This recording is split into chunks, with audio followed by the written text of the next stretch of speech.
They're fast and aggressive, with a bite 6 times harder than a great white shark. And are coming here. Next month, 2 huge Aussie crocs will be boarding an Air Force Hercules and heading across the Tasman to Auckland's Butterfly Creek. Now, until now, the animal parks had much tamer exhibits: butterflies, lizards, farmyard animals. But after 3 years, they've finally been given permission to bring in the predators. Here's Robin James with John and Brian from Butterfly Creek as they hunt for their new crocs.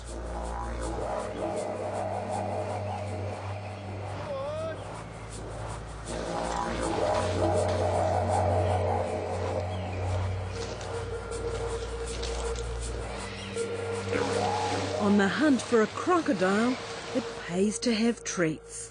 Again, just remember, these are big, strong animals, guys.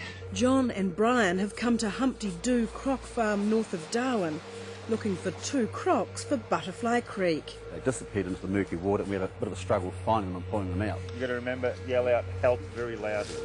That way we can get out of the way. It seems you don't so much choose a croc as take what you can get. While there are tens of thousands of crocodiles in Australia, very few are suitable or available for purchase. Some just don't have a temperament that's suited for doing this sort of work with. Some are just absolutely uncontrollable. They charge the fence every time you go near them. When you find one, you don't want to let it go. Literally.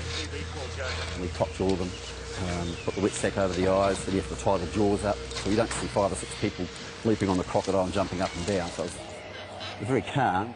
This is a crocodile farm. If they weren't heading to New Zealand, these angry fellas could end up on the streets of Europe. One croc farm up in Darwin had 15 or 20,000 crocodiles. In the next several years, progeny had already been sold to Hermes in Paris for handbags and shoes. So we've actually saved a couple of crocodiles' lives. We're going to get Brian to try and move this guy. If you run into problems and you're not comfortable, just let us know straight away. Brian will be in charge of the crocodiles. This is a world away from his normal job, looking after the farm animals at Butterfly Creek. Did you ever think you'd be learning how to feed crocodiles and look after crocodiles? Definitely not. Come on. He's actually a dairy farmer by trade. He arrived from Scotland 5 years ago and stumbled on Butterfly Creek as he left the airport. Stopped to ask for directions and didn't really get any further. Yeah, pull now. This is his first crocodile hunt. We actually caught one of the crocodiles, which was, yeah, a bit exciting, a bit scary, and yeah, it was definitely different. Definitely different. Once you've caught one, you've got to move it. And a whole lot of new challenges come with that. They're very, very clever predators, and they move very quick over a short distance. An animal this size will bite, they estimate, about 6 times harder than a great white shark. To put in everyday language, if you got your Toyota Ute and dropped her on your foot, that's what it would be like if this guy got hold of you. What a handshake you get to do every day. You see the size, they're the same size as mine. This is the business end of what's been a long bureaucratic process for John. It's a very difficult process. It's taken 3 years. We see the reasons for all the barriers put on our way, but if I knew what was involved, I'd be thinking twice about embarking on it again. It's been a very difficult process. Getting through all the approvals and then actually securing the animals is not as easy as you might think. And when you've got your crocs, there's plenty more hoops to jump through. They've got to be sedated, captured, swabbed, and 3 of these tests are carried out.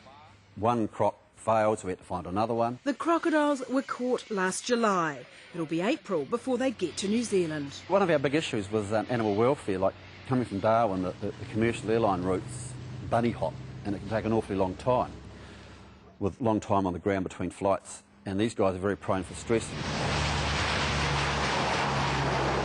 So after 6 months negotiation, the Air Force has come to the party. A Hercules will pick up the crocs as it flies back from Australia. Purpose built, ready to go. It doesn't look big. Is this all they need? Yeah, it's much larger than it needs to be as far as the standard design guidelines from the Australian government go. And they're not a terribly active animal, particularly on land. They'll come up and they'll bask. And this is where they're heading. Note the separate ponds. They're very territorial, they're very aggressive, so we've got to keep them apart, otherwise we'll have crocs with missing limbs or worse, fatalities. So they go each other? Oh, yeah. In fact, check out Scar's scar. He got that crashing through a corrugated iron fence to kill another croc. Very big, very dangerous, but, you know, as long as we're careful around them, we'll be okay. We'll have Brian up on that area, which will be grass by then, doing live feed shows, bit of chicken meat. Crocodile comes out, grabs the meat, dives back in the pool. So we're doing shows on both sides here. In the meantime, he's off to Cairns for some crocodile wrangling lessons. Getting more involved with them and the different ways of what to do and what not to do. Definitely what not to do. And I presume Brian won't have the crocodiles nestling on his lap like he was with the rabbits. Scar and Goldie are both around 40 years old and are both wild crocs who were caught and taken to zoos 20 years ago. We'll keep you posted on their trip.